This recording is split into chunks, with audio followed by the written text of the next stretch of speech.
अगर बीजेपी दूर चाहते हो तो फिर हमें दो।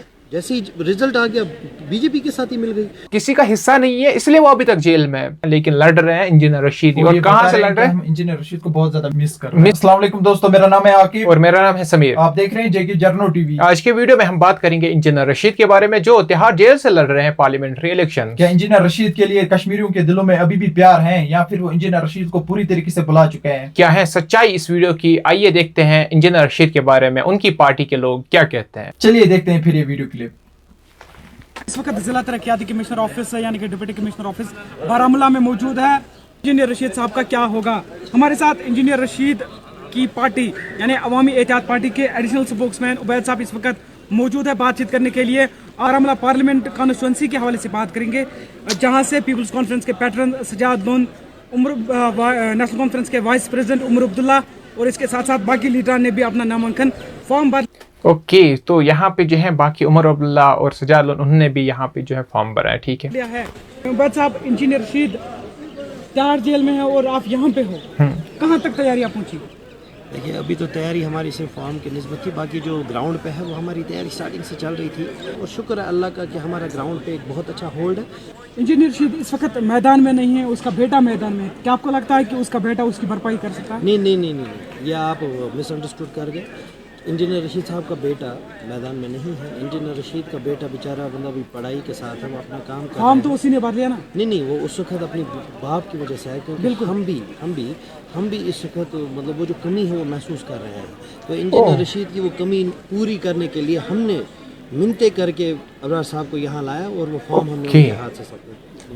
एक्चुअली यहाँ पे मैं भी कंफ्यूज हो गया था कि कहीं उनका बेटा तो अब इलेक्शन नहीं लड़ रहा, अभी इंजीनियर रशीद तिहाड़ जेल में, तो उनका बेटा तो नहीं लड़ रहा, लेकिन इन्होंने ये बात क्लियर कर दी वो जस्ट उनका फॉर्म भरने के लिए आ रहे थे। तो उनका फॉर्म उन्होंने भरा है, लेकिन लड़ रहे हैं इंजीनियर रशीद। और कहाँ से लड़ रहे हैं? इंजीनियर रशीद को बहुत ज्यादा मिस कर रहे हैं। और लड़ कहाँ से लड़ रहे हैं? तिहाड़ जेल से। अब खुद सोचो। कुछ लोग कह रहे हैं कि प्रॉक्सीज है, कुछ पार्टीज इंजीनियर रशीद साहब को इस्तेमाल करते हैं। मतलब कौन सी पार्टी? कोई किसी से आपने सुना? कौन सी पार्टी? कोई पार्टी कर रही है कि वो प्रॉक्सीज है।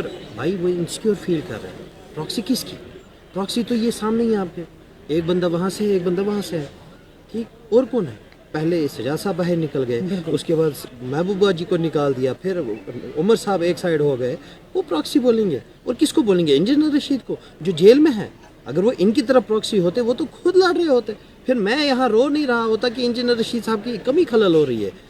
आप मतलब इस चीज़ को मैं बड़ी स्ट्रेंज तरीके से लेता हूँ कि अगर कोई बंदा सच में ऐसा कुछ बोल रहा है। इंजीनियर रशीद किसका प्रॉक्सी हो सकता है? वो तो सिर्फ लोगों की नुमाइंदगी करता है, सिर्फ एक ही चीज़ जानता है कि मैं कैसे लोगों को। मेरा मुकाबला हिंदुस्तान के साथ है, ABC पार्टीज के साथ है, ऐसा कहना है उमर अब्दुल्ला का। इंजीनियर रशीद का मुकाबला किसके साथ है? देखिए, मतलब इस पे बड़ी हैरानी होती है मुझे। हिंदुस्तान के साथ क्या मुकाबला करेंगे? वो तो यार इस चीज़ में मैं हैरान होता हूँ।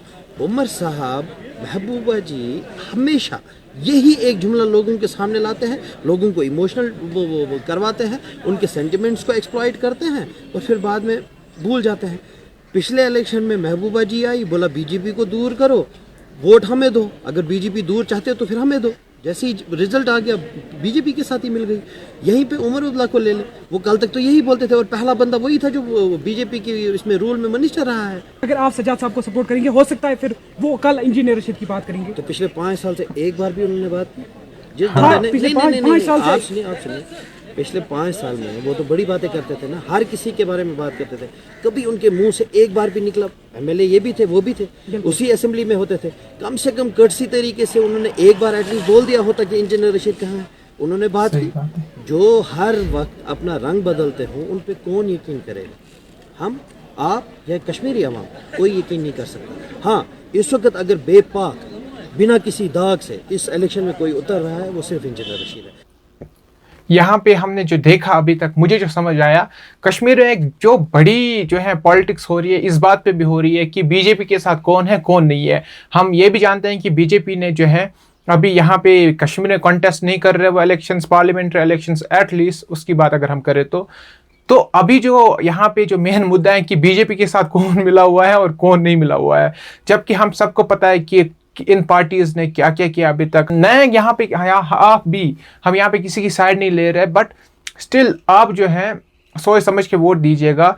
जब 2014 का इलेक्शन हुआ था तब उन्होंने क्या किया था, सबसे पहले उन्होंने कंसल्ट किया था बीजेपी को ही। वो शायद भूल गए होंगे लोग, लेकिन अभी भी रिकॉर्ड्स में पढ़ा है कि वो बीजेपी के पास गए थे और उनसे कोalition की मांग की थी, बट उनकी बात नहीं बनी। फिर नेशनल कॉन्फ्रेंस गई पीडीपी के पास, पीडीपी भी नहीं मानी। उसके बाद पीडीपी ने बैकडोर से बात की बीजेपी के साथ और उनकी गवर्नमेंट फॉर्म हो गई। उसके बाद पता है हमको कि कैसे 2019 में वो सभी जो है हाउस अरेस्ट या फिर बाकी जेल में थे, और अभी तक जो है इंजीनियर रशीद अभी भी जेल में है और वहां से वो लड़ रहे हैं इलेक्शंस। तो इनका कहना था कि वो किसी का हिस्सा नहीं है, इसलिए वो अभी तक जेल में है, तो इसलिए जेल से ही वो सर उठा के आएंगे, जीत के आएंगे और पार्लियामेंट में जाएंगे। तो ऐसा होता है नहीं होता? आप बताइए, आपको क्या लगा? मुझे लगता है कि हमें उन लोगों को सपोर्ट नहीं करना चाहिए, एटलीस्ट जिन लोगों ने हमें अभी तक धोखा दिया हो। बाकी सब लोगों की अपनी अपनी राय होती है, वो नीचे हमें कमेंट में बता सकते हैं कि वो अपना कीमती वोट किन्हें देंगे। बाकी आप सबकी राय है, तो आप सब बताइए आप किसको वोट करना चाहते हैं कमेंट्स में। वीडियो को लाइक करें, शेयर करें और चैनल को सब्सक्राइब करें। हम मिलते हैं आपसे किसी अगले वीडियो में, तब तक के लिए अल्लाह हाफिज।